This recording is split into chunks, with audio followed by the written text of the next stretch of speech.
everybody, I don't know if you noticed, but there is been a massive gap on my videos, and that's because I am editing something, and that is kind of a massive project. It's going to require multiple takes, and I can't edit this for 3 minutes without my computer melting. So I'm going to make another low effort project just to fill the gap, because I know that you miss my face very much. I am a very big fan of time loop movies. It's not the genre that I think my favorite movies are. It didn't change my life or anything. I wouldn't recommend many time loop movies to people, but I like it. It's not my guilty pleasure, because I'm not guilty, but it is kind of that dumb thing that I'm pretty sure you have, that you enjoy. I enjoy time loop movies. I enjoy seeing a character stuck in a period of time trying to do things and trying to solve the issue, and it just keeps dying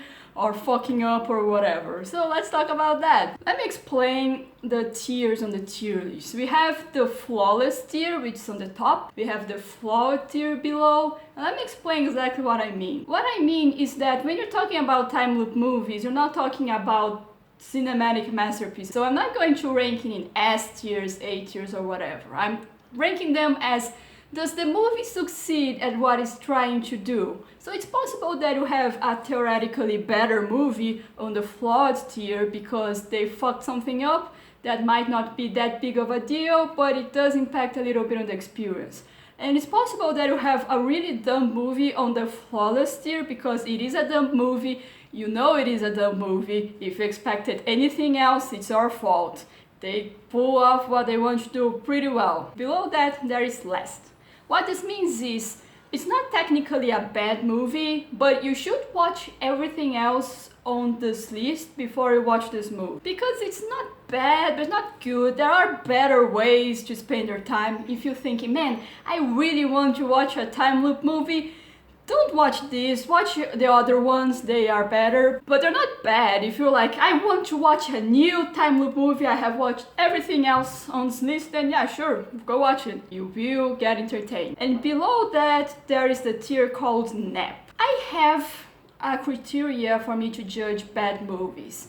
The criteria is, would I rather take a nap instead of watching this movie? Because a nap is free, is healthy, and I desperately need it. So if you have a 2-hour movie here and I'm thinking, man, I would rather be unconscious right now, I would rather be sleeping, I'm so tired, this isn't worth it, then it's nap tier. So these are the tiers, but before I start ranking, let me qualify what apply. First of all, I need to have consumed the thing. I'm not going to add the tier that's like didn't watch. I think that's lame. I'm not going to talk about shows that have like 1 episode dedicated to time loop. I'm not gonna watch the entire show just to watch that 1 episode.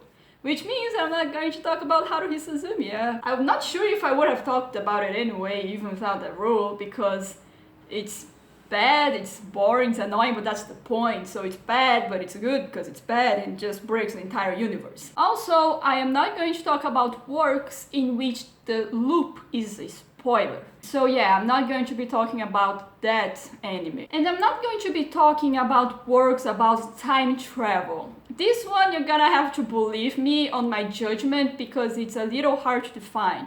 But let me give you an example. I won't be talking about Steins Gate. Steins Gate is technically a time loop movie because the character keeps returning back in time in order to solve an issue. But it's not as crazy as a time loop movie. There isn't many of the tropes of a time loop movie. You can go absolutely bananas with it. For example, the protagonist can't die. He can't fucking fall down the stairs. He can't jump in front of a train. And also, he knows the goal that he has to achieve and he consciously goes back, so he's much more goal-driven than most of these movies. A pretty big part of a time loop movie is figuring out what you have to do. Not always, but most of the time. So I don't think Steins Gate fits the definition enough for me to consider it a time loop thing, so I won't be talking about it. And also, just to talk about my tastes, I do not have any interest in time loop books and time loop video games, because I think that every single video game is a time loop game. I mean, you keep repeating the same period of time until you get the thing right. That's a time loop right there. So yeah, I'm not really interested in time loop video games as a concept. And I believe that time loop narratives work better for me, are more fun if they are in an audiovisual medium.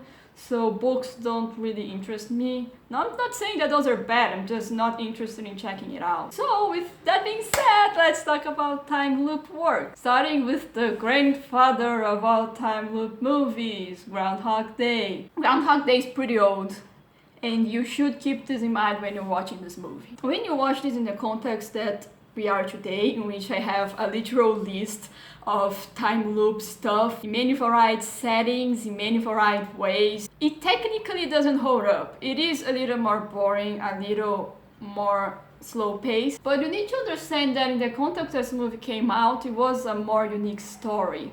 It was more unique to see the main character trying to kill himself to get rid of the loop. But it is a good, well-made and well-written movie. It has everything that I like. It has that scene, you know exactly what I'm talking about. The scene in which the character sees a scene, but he has seen it so many times that he's memorized everything he has to do, and then he just goes and plays along and does whatever he has to do. It is very focused on character development, which I appreciate, which is the entire thing of time loop movies, since the only thing that changes is the main character, then character development is basically the story of these movies. And honestly, the ending where he just does a perfect run of the city is just so great. It's so nice to see the asshole actually warming up to the city and making friends and just, I don't know, just being a nice guy. It's really nice. I really like it. And I think my favorite scene of this movie is the one where Rita's with him. It's like, yeah, it's going to loop, and can you stay with me? I don't know. And Rita goes, oh, look, it's midnight. It didn't loop. Now you're going to get out. He's like, nah, it loops at 5 a.m. She's like, no, you're going to do it. You're not going to loop. And it's just a really nice moment, where he's really sad doing this loop. He just doesn't see a meaning in life anymore. He eats a lot of food, says, I'm a living god, and then jumps in front of a train trying to get out. I don't know, it's just a really sweet, a really warm moment of them bonding, even if it ends up loopy. But it does have a nice ending. I do believe it is a flawless movie. I do believe that they do everything perfectly. I think that the fact that it's a small scale and they don't push the concept as far as they possibly could actually adds to the charm of it. It's kind of like The Town. It's small, it's uncomplicated, but it has its charm, I think it fits. Edge of Tomorrow is really good, and I do not expect any of you to be surprised by that statement. It's probably the best one in this entire list. It has everything you could possibly want in a time loop movie, really, and it's a pretty good action movie to boot. You have good character development, you have the main character dying all the time, you have that one scene in which the character repeats a specific event so often that he memorizes everything that has already happened. It's honestly pretty good. It's just, I am going to comment a little bit on something that Your Movie Sucks said when he reviewed this movie, because he says that that scene in which she goes and gets herself killed doesn't really make sense, and I think it's one of those things that just because you wouldn't do what a character doesn't mean that it's a plot hole. I mean, you need to remember the context in which she doesn't believe she can actually die because of that whole time loop thing.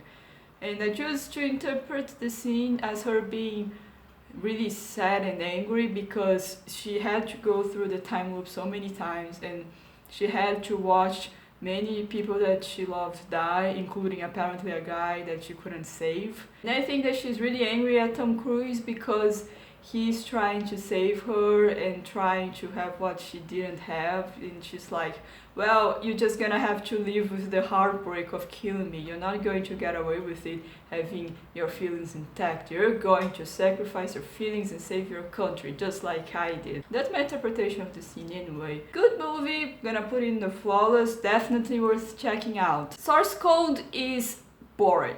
I have no idea what is their fault or not, because it's very clear to me that this movie has been kind of sanded down, toned down for your typical Hollywood audience. I think that if they went a more indie artsy direction, it would be more interesting, but it's a high-budget Hollywood action movie about Jake Gyllenhaal, who is a soldier, but he's inside this capsule thing, and he needs to go back in time to the memories of this guy for 8 minutes to find out who bombed the train so that they can stop another bombing in Chicago. And I think the reason I found this movie boring and annoying is that I did not identify with the character's priorities at all. In the beginning, he wants to know, oh, what is happening, what's going on, and I can understand that.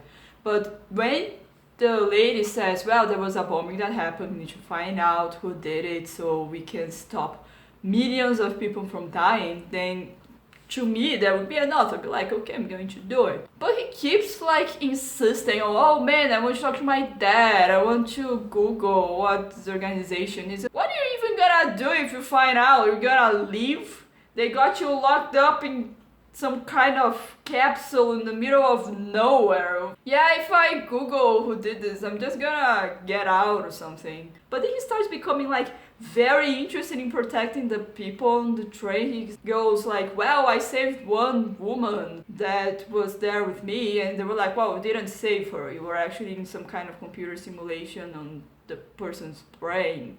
The person's dead in our reality. You didn't save her. And he can't fucking get it. He doesn't understand this. It's such a complex issue to him. He goes into the simulation, into the source code, and he texts the person, the lady from the program, and he goes like, well, I text you. What do you mean you didn't receive my text? Like, I understand that this movie was made before we had 20 Assassin's Creeds being produced, but my guy, is it really that complicated for you to understand? You could be finding a bomb and saving millions of lives instead of doing all this bullshit. I mean, I don't think it's a bad movie, it's fine, it's fun, you feel bad for Jake Gyllenhaal's character. I just didn't like the lady, she's completely, I don't know, no personality, whatever. I mean, it's pretty hard to develop someone in 8 minutes, but I mean, that's the premise of your movie. You kind of showed yourself into that hole, didn't you? So yeah, I don't think this movie is a complete waste of time, but honestly, you're better off watching anything else from this list, really. Palm Springs is good.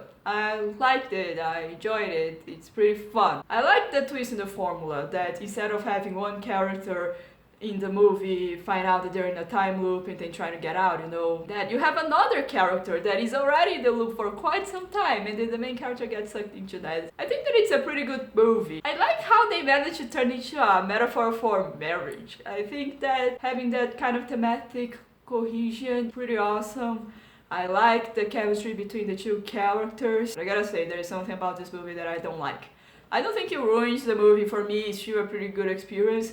But I did not like the J. Jonah Jameson character. He's like another person that got stuck into the time loop and he just doesn't add anything to the story at all. It just makes me feel bad about it that he got dragged into this entire situation because they went to do drugs and the main character was out of his mind, and then he just keeps hunting the main character and he's just there in the situation. It sucks. It's not happy at all. I don't like it. It's unpleasant. It's not fun.